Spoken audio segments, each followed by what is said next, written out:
I'm going to share the best remedy that you can use for hyperpigmentation, dark spots on the face. There are bleaching agents that people are using on their skin that do get rid of these dark spots, but they end up destroying the cells that make the pigment. The other big problem is we're blaming these dark spots or aging spots on the sun. This is why they tell you to completely avoid the sun to prevent this hyperpigmentation. Right now, they actually put sunblocker, SPF chemicals in literally all the moisturizers, facial creams, to block this UV radiation. They'll tell you that you can get all your vitamin D from food or a few minutes in the sun. This is a complete lie. If you actually have a skin cream or a face cream that has this sunscreen in it, I wouldn't use it on your face. If you take a younger person and you compare them with an older person and you're looking at this hyperpigment issue, you basically don't even see it in younger people. You only see it in people over the age of maybe 35, 40, 50, 60. As we get older, it becomes more of a problem. In our skin, we have a pigment, and it's called melanin. Melanin is made by cells called melanocytes. If you compare someone who's like 18 or 20 years old to someone that's 60, the concentration of these little melanocytes is much different. When we're younger, we have a lot more concentration.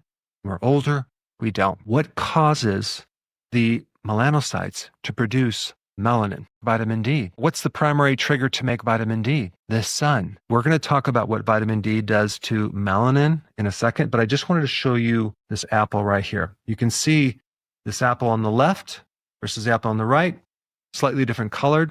Both of these apples are being oxidized by oxygen, but this one has protection. I put some lemon juice on it. It's an antioxidant. This one had no protection against oxidation, oxygen, so it's going brown. Same thing happens with the skin. See, oxidation triggers melanin. There's other things too. There's environmental pollution, there's stress. The key factor that you need to know about is this word oxidation, because that gives you a clue on how to correct this problem. What's the opposite of oxidation? Antioxidation, from antioxidants. What's interesting about antioxidants is that melanin is like the ultimate antioxidant to protect against DNA damage. What happens is you naturally expose yourself to the sun, you get a slight tan. The darker the skin, the more the filtering effect of the UV radiation. Also, we get more filtering of the production of vitamin D, because the way that you make vitamin D is from this UV radiation interaction on your skin with cholesterol. That's all interesting information, but what's really important about this topic is what vitamin D does to your melanocytes. But vitamin D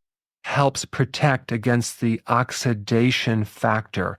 It's a very potent antioxidant. Is there research on this? Yes, there is, but it's mixed. But if you look at the research, I think the reason why it's mixed is because the dosage of vitamin D that they're using is way too low and way too infrequent, because they're basing it on an outdated RDA for vitamin D. A lot of the confusion with vitamin D revolve around this RDA, what our bodies require each day to survive, right? And they have it at 600 IUs, which is a crazy low number. If we're basing our research on that number, and if we do a research project with low amounts of vitamin D, we're probably not going to see much result, because to create a therapeutic dosage, you need more than 600 IUs. I did a video recently on autoimmune diseases. One that pertains to this topic is on vitiligo. That is like the opposite condition that we're talking about. It's not a hyperpigmentation. It's a loss of pigment. You have areas around your skin that are kind of like bleached or white, targeting the melanocyte, so we get these little areas of lack of pigment. Remember I talked about vitamin D helps modulate the melanocyte. It can increase or decrease melanin. Well, guess what? There's some fascinating information to show that you can actually greatly improve vitiligo by taking 20 to 30,000 IUs of vitamin D3 every single day. The bottom line is vitamin D greatly influences the cells that make melanin. If you have enough vitamin D in the skin, you will have protection against this overproduction of melanin. The problem is if you're following the main recommendation of avoiding the sun and using these sun blockers, you are going to be severely low in vitamin D. There's two things I'm going to recommend. Number one is kind of a quick fix, and it's a very safe thing to do, and it's a home remedy, and it's very effective for many reasons, which I'll get into. But number two, I would start working on building up your vitamin D levels, consuming at least 10,000, maybe 20,000 IUs of vitamin D3 each day. In addition to that, I would start to build up antioxidant networks in the body. To make them, you need high quality protein, high quality amino acids, fish, eggs, meat. These antioxidants also are made from trace minerals, zinc, copper, iodine. You can get that from shellfish as well as sea salt. Of course, you need other nutrition too, like the B vitamins, vitamin C, vitamin E.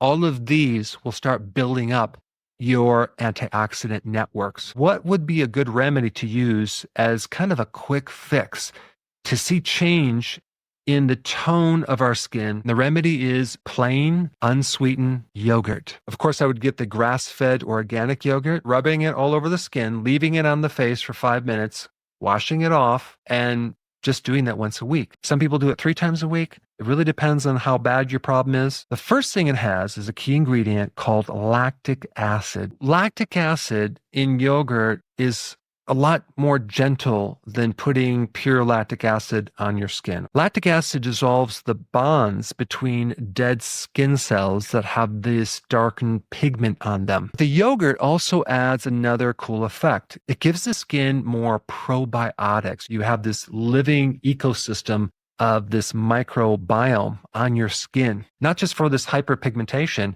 but just to keep the skin healthy. If there's excess inflammation or redness, that will go away. If you have a real serious problem with this, you can always make it stronger by adding in just a pinch of turmeric to the yogurt. Mix it up, apply it on the face. Now we have the extra benefit of adding a more powerful antioxidant to this to speed it up, but it's not necessary. The yogurt is going to create a really nice effect over time that's going to be safe, gradual, and it's going to make your skin feel really soft and very healthy. I know some people are saying, well, should we be putting acids on our face? And the answer is yes, because the pH of the skin is acidic. You don't want to alkalize it. You don't want to put a sunblocker on your face. You don't want to avoid the sun. You can be out in the sun, just don't get burned. Regular exposure to the sun is extremely healthy, and our bodies were designed for that. Taking more vitamin D and building up the reserve of vitamin D is going to help modulate that little melanocyte so your body can get the right amount of melanin. Thanks for watching, and I will see you in the next video.